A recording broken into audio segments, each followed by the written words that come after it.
Well, there have been calls by some stakeholders towards prioritizing also affairs of the male gender, just as the society does for its female counterparts. They also caution against prioritizing the girl child at the expense of the boy child when drafting intervention strategies.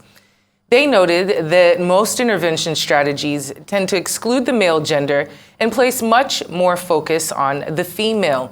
This follows an increase in cases of young boys who are experiencing abuse from older women or their peers.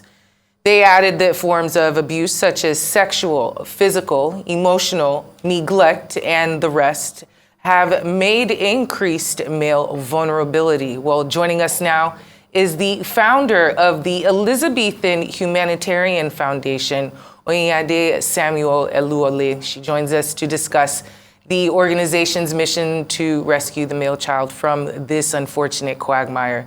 Thank you so much for joining us this afternoon. Thank you very much. And welcome to Newsday. Thank you. Just as the intro said, it's important to not marginalize the genders of these children who are experiencing such hardship. In some of my research, surprisingly, it seems that there are more male children out of school than female children out of school. Could you tell us more about this and how your foundation has come into this line of work? Thank you very much. Elizabethan Humanitarian Life Foundation, we call it H&H, it's not about not boys only, but it's an intervention for male gender across board, male from cradle to old age. And why we're having this twist is that there has been so much passion towards the female children, and we have left the male gender behind because we believe so much that the male are born with supernatural strength. They are giving birth and they have the wisdom naturally. They know what to do. They can withstand stress and also. So the society, the families, and the world at large have left them behind. We have mistaken their physical strength to be their psychological and emotional strength. By this, a male is not allowed to cry. Be a man. We keep telling them be a man without giving them what it takes to be a man. We focus so much on the girl child because we believe the girl child is a weaker vessel. So all the attention goes to them. Let's look at it. When it has to do with, I'm talking about male at all levels. They suffer neglect so much. And that is why Elizabethan Humanitarian Life Foundation is based on the life cycle of male generally. So when it comes to house calls, we call our girls. When it comes to teaching them how to behave, how to be a good wife, to be a good mother, we tend to give them all that it takes. So we have left the men behind. So if you look at it, we are having so much divorce rate. We are having so much, the girls are not even enjoying their families. So why we are taking on this course is that we want our girls to enjoy their homes and marriages. So we want to give the men what it takes to be a man, for them to be a good husband and good father, and what have we. Thank you. All right, I'm glad you've shone light, or you've actually chimed into this, because you're right. A lot of focus, a lot of attention, a lot of energy is towards protecting the girl child, as against, or probably at the detriment of the male child. Yeah, I agree with you. Yes. So, talk to us.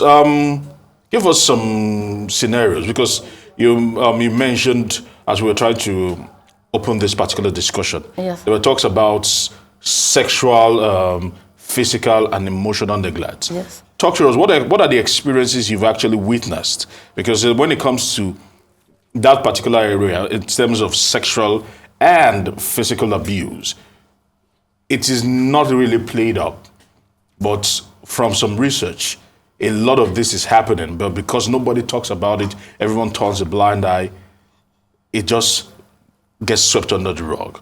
Talk to us about the experiences and what your foundation is trying to do to ensure you actually bridge that gap whereby things like this do not happen and you can actually call it out.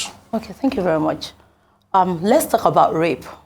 You know, naturally, when it gets to sex education, we talk to girls much more than the boys because we believe the girls in quotes are weaker vessels and probably they can't defend themselves in the face of rape.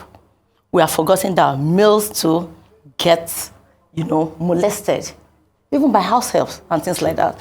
If you look at rates at which people commit suicide, I tell you, one happened about a month ago. A guy committed suicide for about 500,000.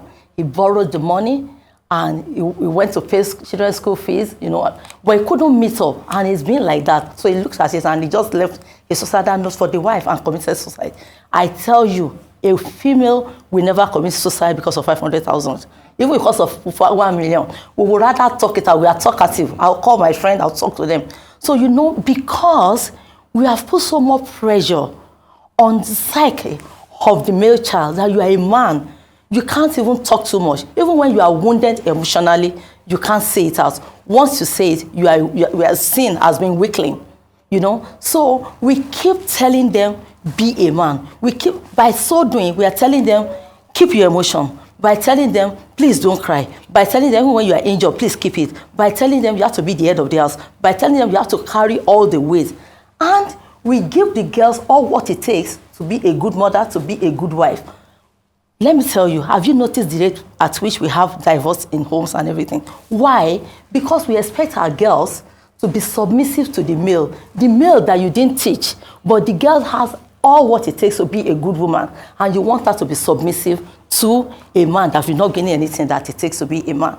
So that is why we want to focus on this, because we are focusing on this not only because of the male child, we are focusing on the male child for him to be a better husband, for him to be a better father, so that our girls can enjoy their homes, thereby saving marriages. It's like you've eavesdropped on some of the conversations that me and my friends have.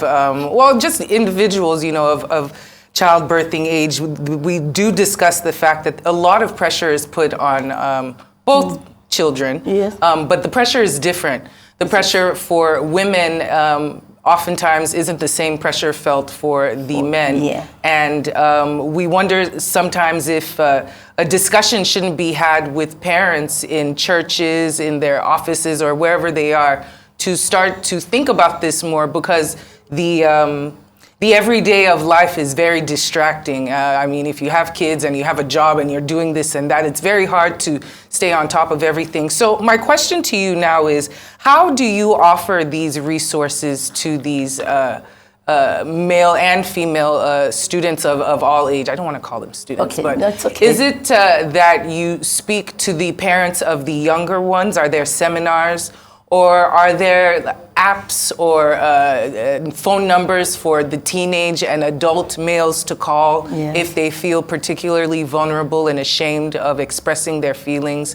What are the services that you offer? Not only you offer, but what other services could you recommend for parents or individuals who work in schools or even offices that might see individuals who might have been lacking in the what do you call it, home training? I don't want to use that word, but might have been lacking. Very briefly. Okay. For home, let's start with parenting. As a parent, you are a parent because you have children, not because of the gender of your children. So please, whatever hand you are, whatever side you're giving to your girl child, please give it to the male child. They are human and they have emotions too. In fact, as a matter of fact, psychologically and emotionally, females are stronger than men. They are stronger than us.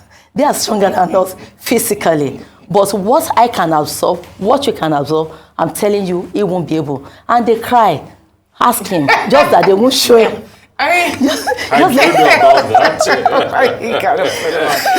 So we're going to be going to schools. We're going to be having what we call Rescue the Boys. We have a lot to discuss with that. we're going to be, we've written a lot of letters actually to collaborate with people. We're going to be having phone numbers. We're going to have our offices on. We're going to be collaborating with professionals, psychologists, and things like that. Good. So, I want to say thank you very much for showing Thank up. you. And I must say, continue the valiant fight. Yes. This is heartwarming to know that people are actually looking after the male child. Okay, Yes. Oyinade, Samuel, Thank you. Eluwole, thank you very much for joining us much. here on Newsday. Thank you.